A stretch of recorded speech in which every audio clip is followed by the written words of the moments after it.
Sir కొన్ని critical and delicate cases వస్తాయి. అంటే చిన్న పిల్లలు ఏదైనా పడి వాళ్ళకి బ్రెయిన్‌కి, తలకి దెబ్బ తగిలి అలాంటి క్రిటికల్ కేసెస్‌లో చిన్న పిల్లాడే అన్న ఎమోషన్ స్టార్ట్ అవుతది. అట్ ద సేమ్ టైమ్ ఎట్లైనా కాపాడాలన్న ప్రెషర్ గూడా ఉంటది. అలాంటి కేసెస్ ఎలా డీల్ చేస్తారు సార్? ఇదంతా ఒక సిస్టమ్ అది. ఇప్పుడు ఒక చిన్న ఈ మధ్య కాలంలో ఒక 1.5 సంవత్సరం క్రితం ఒక చిన్న 6 సంవత్సరాల బాలుడికి ఆపరేషన్ చేశాం. హ్మ్. 6 అంతస్తు నుంచి పడిపోయాడు. అబ్బా! వచ్చినప్పుడు బీపీ రికార్డింగ్ లేదు. హ్మ్. 6, 9 సంవత్సరాలు. బీపీ లేదు. హిమోగ్లోబిన్ అనేది 6 గ్రాములు. అమ్మో! సరిగ్గా శ్వాస తీసుకోవట్లేదు. వెంటిలేటర్ మీద ఉన్నాడు.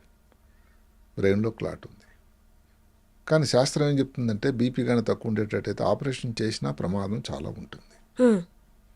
అట్లా 3 రోజులు 4 రోజులు ఆపరేషన్ చేయలేదు. ఆ బీపీ నార్మల్ అయినంత వరకు. రక్తం తక్కువ ఉంది, దాని రక్తం ఎక్కించాలి. ఒక 3 బాటిల్ రక్తం ఎక్కించిన తర్వాత ఆపరేషన్ కోసం రెడీ అవుతాడని. అంటే ఇప్పుడు తలకి దెబ్బ తగిలి ఓపెన్ అయిందా సార్? లేకపోతే లోపల గడ్డ లోపలికి బోన్స్ ఇరిగిపోయినాయి. అమ్మో! డిప్రెసర్ ఫ్రాక్చర్ అంటారు. హ్మ్. బోన్స్ విరిగిపోయి లోపలికి వెళ్ళి బ్రెయిన్ డ్యామేజ్ చేశాయి. అందువల్ల స్పృహ కోల్పోయాడు. హ్మ్. చేతులు కూడా ఫ్రాక్చర్ అయింది, కాళ్ళకు కూడా ఫ్రాక్చర్ అయింది. ఇవన్నిటి కారణం. హ్మ్. 4 రోజులు అయిన తర్వాత నేను రోజు చెప్తా ఉన్నాను, ఇంకా అబ్బాయి ఫిట్ కాలేదు, చూద్దాం ఆపరేషన్ అంటే చేసినా ఏదో కూరగాయల్లా కాదు, ఆపరేషన్ తర్వాత బాగా అవ్వాలి కదా అని రోజు తల్లిదండ్రులకు బాధ అయ్యేది, భయమే ఏమవుతుందో ఏమవుతుందో. ఎవరో సాయంకాలం అన్నాను నేను, రేపు వచ్చే ముందు జనరల్గా సీరియస్ పేషెంట్ ఉంటే రోజుకు 2 సార్లు చూస్తాను నేను. హ్మ్. 2 సార్లు కూడా చుట్టాలతో మాట్లాడటం, హ్మ్. అదొక క్రమం. 4:30కి వెళ్ళి ఇంటికి వెళ్ళిపోయే ముందు చెప్పాను నేను, సాయంకాలం ఇంకా అలాగే ఉన్నాడు, రేపటికల్లా మరి అంత బాగుంటే 6 రోజులు అయిపోతుంది, కొంచెం హిమోగ్లోబిన్ పికప్ అయింది, బెటర్ ఉంది కాబట్టి ఆపరేషన్ చేద్దామని. హ్మ్.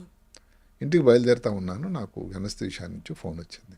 సార్ హార్ట్ రేటింగ్ కదా డౌన్ అయిపోతుంది, పేషెంట్ ఇంకా సిక్ అవుతున్నాడు. హ్మ్. బ్రెయిన్లో హార్ట్ రేటు బ్రాడికార్డి అంటాం, అంటే గుండె కొట్టుకోవడం పల్స్ రేట్ ఏదైతే ఉంటుందో అది కానీ తక్కువ అయిపోయినట్టయితే అది ప్రమాద సూచిక. హ్మ్. అప్పుడు ఇంకా ఆపరేషన్ తప్ప ఇంకా అన్యదా శరణం నాస్తి. హ్మ్. అప్పుడు ఆపరేషన్ కోసం చెప్పడం, వాళ్ళైతే ఎప్పుడైనా రెడీగా ఉన్నారు, చేయడం జరిగింది. అంటే రాత్రి 9:30 వరకు జరిగింది ఆపరేషన్. ఎన్ని గంటలకి స్టార్ట్ అయింది సార్? సాయంకాలం 6కి. హ్మ్. మరి అలాంటి సమయాల్లో ఇంటికి వెళ్ళాలని ధ్యాస ఎలా ఉంటుంది? హ్మ్. సేమ్ మొబైల్ ఫోన్ ఆఫ్ ఉంది. ఇది 1 సంవత్సరాల క్రితం కాబట్టి మొబైల్లో బ్రహ్మాండంగా రంగప్రవేశం చేశాయి. కానీ వాడకానికి ఆస్కారమే లేదు, సమస్య లేదు. హ్మ్. ఆ తర్వాత కొన్నాళ్ళు అయిన తర్వాత చాలా బాగా అయ్యాడు. ఈరోజు అబ్బాయి స్కూల్కి వెళ్తున్నాడు. ఇప్పుడు దానికంటే సంతోషం ఏం కావాలి? మొత్తం నార్మల్‌గా వచ్చేసాడా సార్? ఆ బ్రెయిన్‌కి బోన్స్ గుచ్చుకొని డ్యామేజ్ అవన్నీ అయిందంతా? కూడా దాన్ని తీసేసి బోన్ పీసులన్నీ సెపరేట్గా తీసేసిన తర్వాత అక్కడ ఒక ఖాళీ చోటు ఉంటుంది. హ్మ్. బాగా అయిన తర్వాత దానికి మళ్ళీ ఇంకా వేరే ఆపరేషన్, 2 ఆపరేషన్ చేశాం. ఆ ప్రొటెక్షన్ కోసం అక్కడ బోన్ ఆ ప్లేస్‌లో పుర్రి భాగం ఏదైతే లేదో దాని మీద ఇంకొక బోన్, ఒక ఇంప్లాంట్ అని ఉంటుంది, ఓకే. అది అమర్చాం. దాంట్లో కూడా కొత్తగా ఒక పద్ధతి వచ్చింది, పీక్ అని. హ్మ్. ఎక్కడో జర్మనీ నుంచి ఒక మెటీరియల్ వస్తుంది, కొంచెం కాస్ట్లీ. హ్మ్. దాన్ని ఆ మెదడు పైన ఉండేటువంటి ఈ ఆచ్ఛాదన బోన్ ఏదైతే లేదో దాని షేపులో చక్కగా ల్యాబర్లో తయారు చేసి, అంటే దాని ముందు స్కాన్లు చేసి అంత పెర్ఫెక్ట్ ఫిట్టింగ్ అనమాట. ఈరోజు ఆపరేషన్ అది పెట్టామని తెలియడానికి కూడా లేదు, చక్కగా ఉన్నాడు. పరిస్థితులు చాలా మారాయి. అవును సార్.